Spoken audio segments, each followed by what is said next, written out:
May buntag mga igsoon. Gusto lang na ako i-share sa inyo ang ako nga paborito nga passage sa Bible. Makita din na sa 2 Corinthians chapter 5 verses 22-21. Dako kay pasalamat niini nga mensahe sa Biblia kay grabe ka, maayo ang Ginoo, grabe ka. Diyos sa grasya, Diyos sa gugma.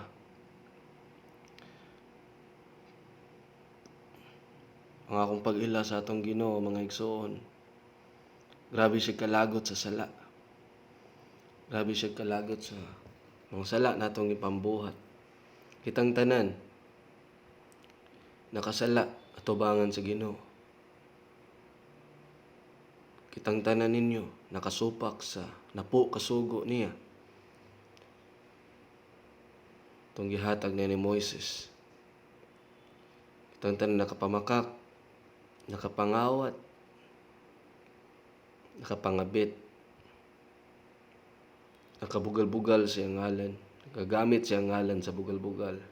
Nagsimbag Diyos, kitang tanan mga igsoon, nakasupak sa atong Ginoo.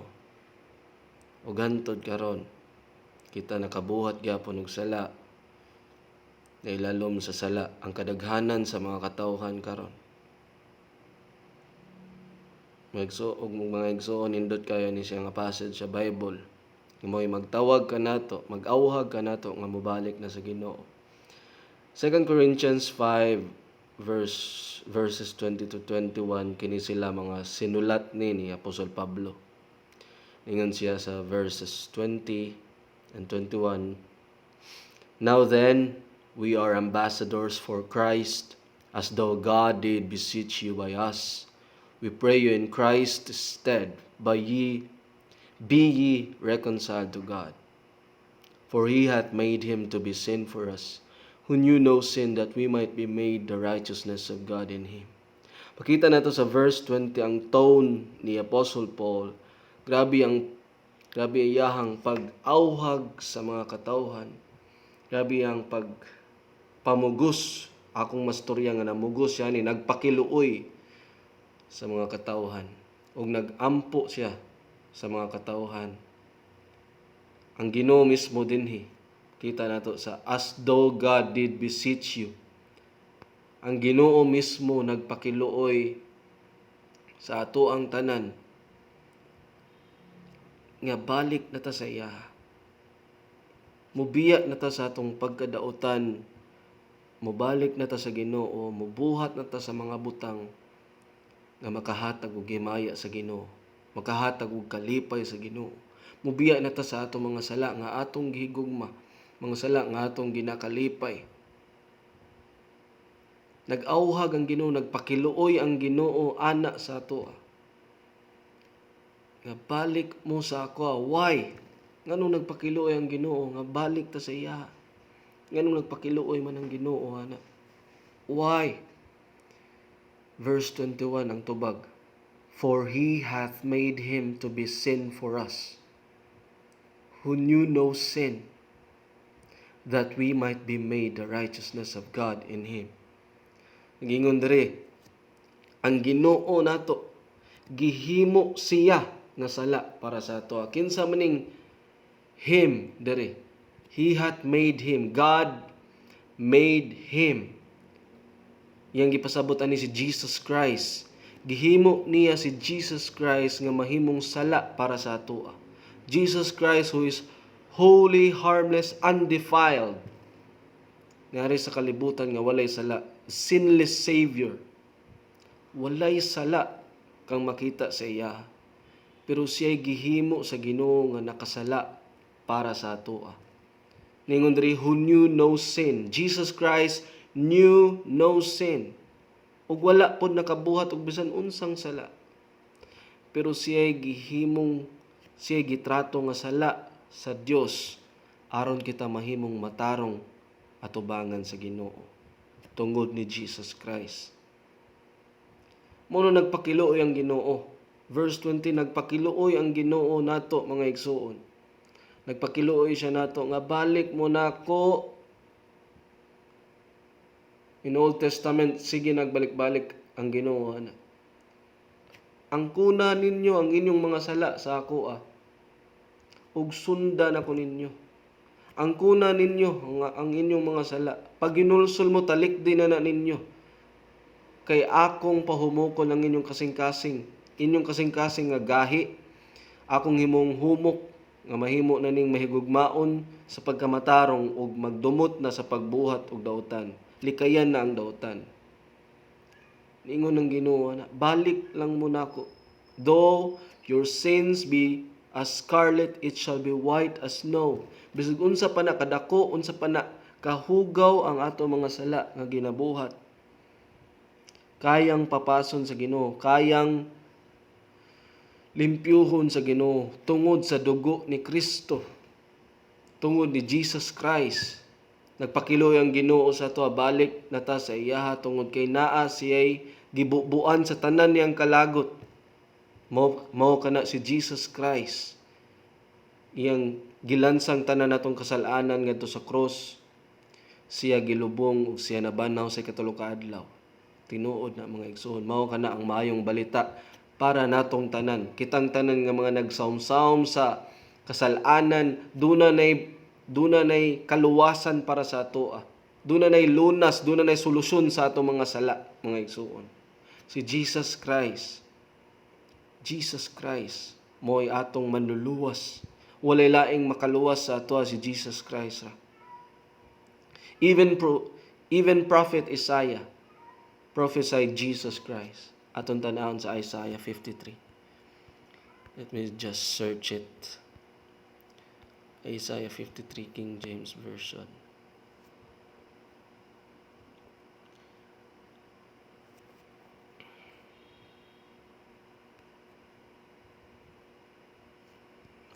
Ato sang balikon kay nalag. Isaiah 53.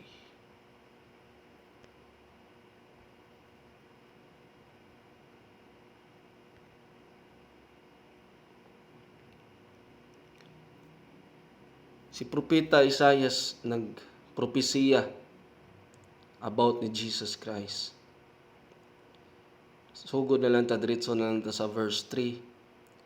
Verse 3, He is despised and rejected of men, a man of sorrows and acquainted with grief, and we hid as it were our faces from him. He was despised and we esteemed him not. Surely he hath borne our griefs and carried our sorrows, yet we did esteem him stricken, smitten of God, and afflicted. Verse 5, take note. But he was wounded for our transgressions. He was bruised for our iniquities. The chastisement of our peace was upon him, and with his stripes we are healed. Kita ninyo mga igsoon, tungod siya mga samad, tungod sa iyang mga pag-antos, kita na nga ayo. Gisamaran siya, nag-antos siya tungod sa ato mga kasalanan. All we like sheep have gone astray. We have turned everyone to his own way. And the Lord had laid on him the iniquity of us all. Kita ninyo? The Lord God hath laid on him the iniquity of us all. Tanan natong kasalanan, gibutang sa Ginoo ngadto kang Jesus Christ. Tanan. Verse 7, He was oppressed and he was afflicted, yet he opened not his mouth. He is brought as a lamb to the slaughter, and as a sheep before her shearers is dumb, so he openeth not his mouth. He was taken from prison and from judgment. And who shall declare his generation? For he was cut off out of the land of the living. For the transgression of my people was he stricken. And he made his grave with the wicked and with the rich in his death, because he had done no violence, neither was any deceit in his mouth. Kita ninyo, he had done no violence. Balik na nga to sa 2 Corinthians 5:21, ingon ngadto nga, who knew no sin. Gipasabot dito si Jesus Christ. Diretso na lang ta sa verse 12. Kaning, because he had poured out his soul unto death, and he was numbered with the transgressors, and he bare the sin of many, and made intercession for the transgressors. Siya mo'y nagkupot sa tanan natong kasalanan, mga igsoon. Siya'y gibundakan sa Ginoo sa tanan natong mga sala.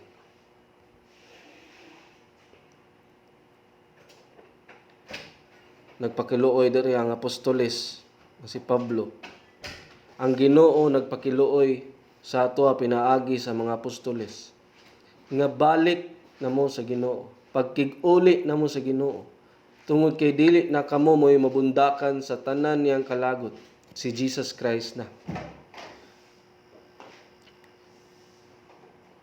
Mao kana ang mayong balita, mga igsoon. Kitang ninyong tanan na ilalom sa sala, ug padulong jud ta ninyo sa impierno. Padulong ta ninyo sa impierno. Hindi ang lugar nga grabe kangit-ngit. Puro pag-antos, puro kasakit. Eternal damnation, eternal suffering. Hantod sa hantod ka mag-antos ngadto sa impierno. Mudiin dunay mga ud nga dili, mga matay. Magsige kag sagit didto. Sige kag sagit didto sa kasakit. Mao na atong padulungan ningon ng Revelations 21:8. Tanan nga nakabuhat og kalapasan sa Ginoo adto padulong sa impierno. Ingon dito pod sa Revelations 21 nga walay makasulod nga hugaw dito. Mga igsoon, wala kay mabuhat pagyud sa imong kaluwasan. Dili ka pwede magbuhat-buhat og imong kaluwasan. Di ka pwede moingon nga magbuhat lang ko maayo, labwan ako ang daghanon ako ang pagbuhat og maayo, labwan ako ang kung mga sala nga ginabuhat. Malangit ra ko ana. Dili na maoy say pamaagi religion, good works, bisan unsa nga pamaagi sa tao dili makahatag og kaluwasan sa imuhang kalag. Ang kaluwasan ra gyud sa atong kalag, mga igsoon, si Jesus Christ ra gyud. Jesus Christ, siya maoy gihimong sala sa Ginoo aron kita mahimong mamatarong atubangan sa Ginoo. Akong balikon og basa 2 Corinthians 5:21. He hath made him to be sin for us, who knew no sin, that we might be made the righteousness of God in him.